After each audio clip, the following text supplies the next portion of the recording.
A teoria do William James Lang. James Lang, isso. E daí tem uma outra teoria que é o do Walter Cannon. Isso, Cannon é... Essa teoria, ela teoria diz assim, será que a emoção é produzida porque a gente tem alterações corporais ou será que as alterações corporais são produzidas pela resposta emocional, né? E aí eu vou te falar um negócio, imagina o seguinte, primeira coisa que eu vou te falar, quando eu comecei a estudar mestrado, eu precisava entender as vias visuais, certo? E aí eu comecei, ali caiu uma ficha para mim muito interessante, porque uma das maneiras de a gente mapear a atividade visual no cérebro é o seguinte, você pega um macaquinho, hoje eu acho que não seria mais possível fazer isso, você bota eletrodos em células na região visual, e daí você anestesia o macaco, ele está inconsciente, e você abre os olhos dele, e estimula com pequenos pontos de luz a retina, e daí você vê onde é que aquele ponto de luz vai produzir uma atividade naquele neurônio.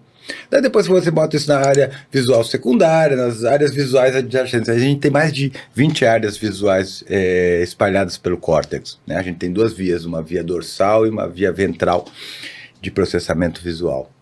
E olha só que interessante, isso, o macaco está sem consciência. Ele está inconsciente. E continua funcionando. E continua funcionando. Certo? Então, ou seja, os nossos neurônios não dependem da consciência para funcionar. Certo? Então essa é a primeira coisa. A segunda coisa interessante é que, por exemplo, imagina que a porta bate agora, você toma um susto. O que chegou primeiro na tua percepção? O barulho ou o susto? Ou as duas coisas chegaram juntas? Não sei. Você ouviu a porta e aí tomou um susto? Eu acho que não é isso. Para a consciência, as duas coisas chegam praticamente juntas. Mas para o cérebro já processou as informações muito antes delas chegarem na consciência. O Joseph Ledoux mostrou isso com circuitos que ele chama de circuitos de defesa, uma coisa assim. Ele basicamente mostrou assim, quando você vê uma cobra, por isso que você toma susto com cobra de plástico. Isso, o seu cérebro, mangueira. Mangueira. Exato, pulão. Por quê? Pensa assim, ó, a informação visual da cobra de plástico ou a mangueira, ela entra no seu olho. Isso foi caracterizado por um cara chamado Joseph Ledoux. Sensacional, cara. Escreve Ledoux com X no final. Ledoux.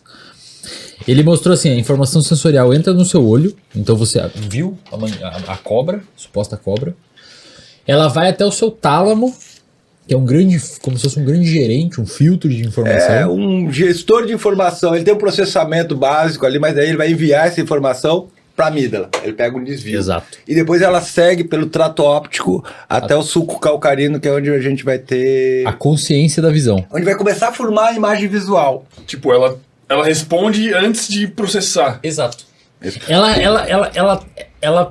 é como se fosse assim, ó, o caminho para a amígdala é você furando a sinaleira.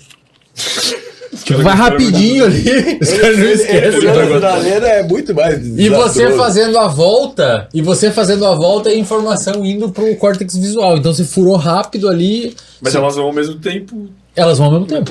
Só que uma chega antes. Então você tem o medo antes. Por quê? Porque na sua história evolutiva foi bom você ter susto quando viu uma cobra. Rápido, de preferência. Mas, cara, olha só. Se o macaco ali, mesmo inconsciente... O macaco inconsciente. O primata, qual que era? O sagui. O símio. Mesmo inconsciente, os neurônios continuam funcionando. O que tipo, distingue a gente da gente estar vivo da gente estar morto? Assim, sei lá se faz sentido essa pergunta, mas... Uma simulação. Mas faz muito sentido. A experiência, da minha opinião. Aí é uma perspectiva mais fenomenológica. Porque eu já dei esse exemplo. Imagina que você está sonhando que está tendo essa entrevista. Vai fazer diferença para você se a gente está fisicamente ou não lá no teu sonho? Não. Você vai estar falando com a gente vai estar respondendo as coisas. Ou seja, todo esse contexto é uma experiência para você. Você sabe que você está vivo porque você tem uma experiência. E aí eu vou te perguntar, qual é a primeira experiência que você lembra? Você não lembra, a gente não lembra quando a gente começou a ter experiência. Esse é demais, né? A gente não tem memória para isso. Por quê? Porque não interessa. Pra gente, a gente sempre esteve vivo. Mas assim, ó, se tu pegar um ser humano e deixar ele inconsciente e tu jogar estímulos dentro do cérebro dele, tu consegue formar memórias com isso mesmo ele inconsciente? Só se você... Sei lá, tipo, o cara que passa por uma experiência quase morte e ele lembra das coisas que ele viu. Experiência de quase morte é uma experiência de quase morte, não uma experiência de morte. Mas tem gente que morre e volta. pessoa ficou... Qual que é o conceito de morte? O coração parou 5 minutos, a Bom, pessoa teve uma descarga daí vai do teu conceito de morte. Se o coração parou 5 minutos e você voltou a viver, você não morreu.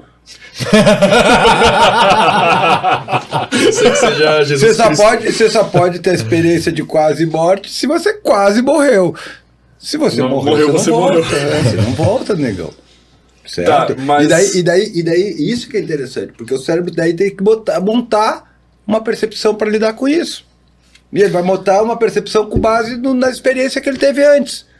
Cara, esse negócio de percepção é muito legal, porque pensa, por exemplo, um daltônico. Para um daltônico, esse copo aqui pode ser verde. E, cara, pra ele vai ser verde, velho. É a verdade pra ele, cara. É o real pra ele. Ele tá na caverna do Platão. É verde, velho. E talvez nem seja preto, né? A gente tá vendo preto e todo mundo tá concordando que seja preto. Mas se fossem 4 daltônicos aqui, seria verde. E isso que essa experiência perceptiva, que devido a alterações em algumas células ou regiões do cérebro do daltônico, ele faz com que o produto perceptivo daquele estímulo é ver um copo verde. Uma pessoa com depressão ou com ansiedade é mais ou menos isso. Ele vê uma situação por uma ótica devido a engramas, que são um conjunto de células que armazenam uma informação e que faz o paciente... Pra ele, cara, é real que aquela palestra que ele vai dar Mas vai é gerar o mesmo um mecanismo no cérebro? Tanto pro daltônico quanto pro depressivo? Não é nesse sentido que eu quero dizer que é o mesmo mecanismo, mas eu quero dizer que é uma percepção alterada devido a modificações na funcionalidade de determinados neurônios. Que o terapeuta, num contexto de psicoterapia, o uso de medicamento, vai tentar desamarrar aqueles nós e produzir um novo tipo de percepção de mundo. Pelo menos menos... produtor de sofrência. É meio que não tem uma verdade nunca, né? Tipo, é sempre a forma que tu interpreta.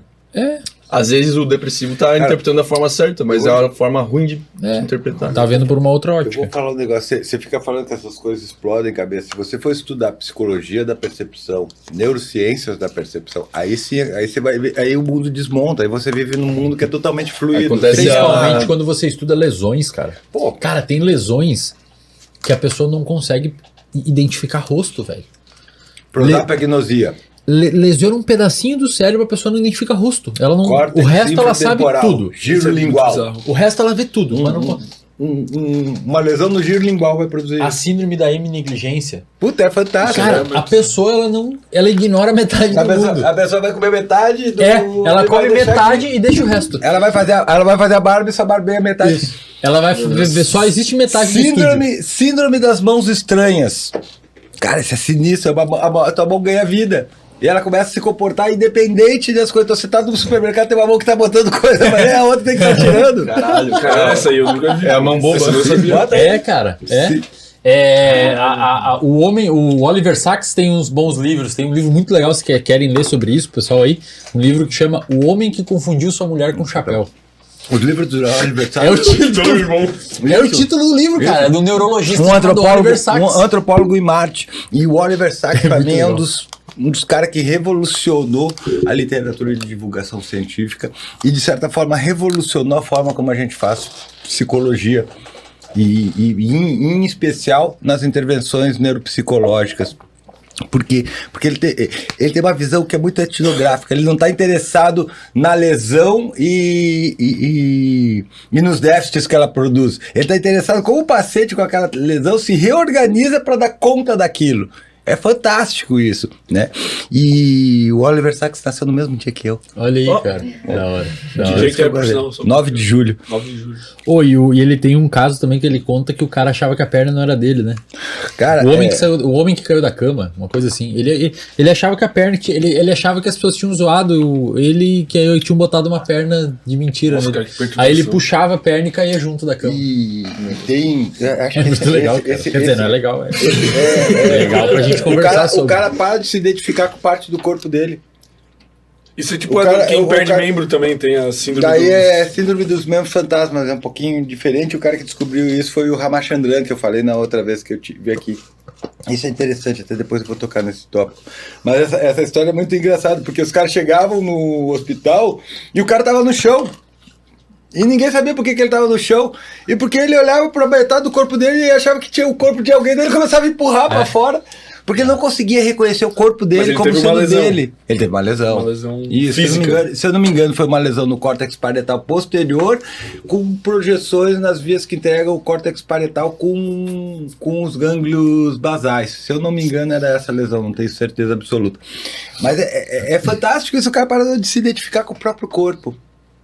Ele olha pro braço dele e não se identifica com o braço dele como sendo dele. Tem um que o cara perdeu, tipo assim, no seu córtex somatosensorial. Você tem áreas, por exemplo, se abrir sua cabeça no seu córtex somatosensorial e estimular determinados pontos ali, a gente consegue construir um mapa de onde no seu córtex somatosensorial, que é onde você sente sensações. Vou desenhar aqui, ó. A gente chama de homúnculo sensorial. Então tem regiões específicas no seu córtex somatosensorial que se a gente tocar, você sente que alguém tocou na sua mão, por exemplo. Mas a gente tá tocando lá no cérebro, que é o lugar que representa a mão. Então você tem uma parte grande pra mão, boca, por exemplo. Coisa boa pra pôr no metaverso, isso aí já. Seria isso. Você bota ali um chipzinho. E aí o que acontece? A paciente teve uma lesão ali, a parte do lado, que tá imediatamente ao lado, meio que assume a função da parte lesionada. Aqui, ó. É, mais ou menos isso. Toscamente aqui. É um homúnculo sensorial. Homúnculo. Aqui você tem os pés, aqui os órgãos genitais, as pernas, aqui você vai ter os braços, aqui vai ter a cabeça. A face ocupa uma grande área. Isso aqui é um pedaço do cérebro, tá? Isso aqui metade do cérebro. Cara, deve ter muitos jeitos legais de explorar isso. Olha que legal, cara. Homúnculo de Panfio. Teve um cara que teve uma lesão ali e a região do lado, que era responsável pela face, começou a interpretar como se fosse a mão. Então você tocava aqui nele. Coitado. Isso. Cara. Sério, velho? Isso. O mapa sensorial da mão dele tava aqui. Isso. Imagina. Misturou. Então você tocava aqui e ele falava, você tá tocando no meu mindinho. Isso. Imagina que ele perdeu o braço. Perdeu o braço. Perdeu o braço. Toda essa região que processa o braço aqui ficou sem nada pra fazer. A região que tava do lado aqui, que é a região da face, disse, opa, vem galera, vem aqui trabalhar comigo. Aí você toca aqui, o cara sente o dedo. Isso é muito importante, por isso que eu ia te falar dessa coisa do mesmo fantasma. O que a gente teve aqui? A gente teve um deslocamento de função. Então aquela região que estava para processar informações do braço, agora está processando informações da face. Agora você imagina você, Fermento, que sente culpa por tudo. Que criou um grande grama de culpa. Daí a tua culpa está relacionada, sei lá, com o quanto você não foi legal para sua mãe. E a gente resolve isso na terapia. O que vai acontecer com esse engrama? Ele vai sumir? Não, ele vai ser capturado por outras coisas. Alguém vai pegar ele pra usar pra deslocar. Nada se cria. Ele vai se deslocar. E aí vai pegar por outras. E aí o Freud também mandou bem, porque ele falou desse deslocamento, não desse jeito. Mas o que acontece? O Freud diz assim: não se apresse a varrer o sintoma pela porta, porque ele volta pela janela. E eu disse assim: não tem problema. Se ele voltar pela janela, você já sabe onde é que tá a vassoura e já sabe varrer. E essa é a questão da terapia cognitivo-comportamental. Não é não é só eliminar o sintoma, mas dar ferramenta para o indivíduo lidar com esse engrama que não vai sumir do dia para noite. Exato. E vai ser provavelmente começar a aparecer em outros lugares. Vai começar a aparecer em outras coisas, você vai deslocar mas ele. Pode surgir outro problema, então? Pode. Aí eu trato esse problema. Olá pessoal, vim aqui pedir para vocês se inscreverem no nosso canal e deixarem um like nesse vídeo. Até mais!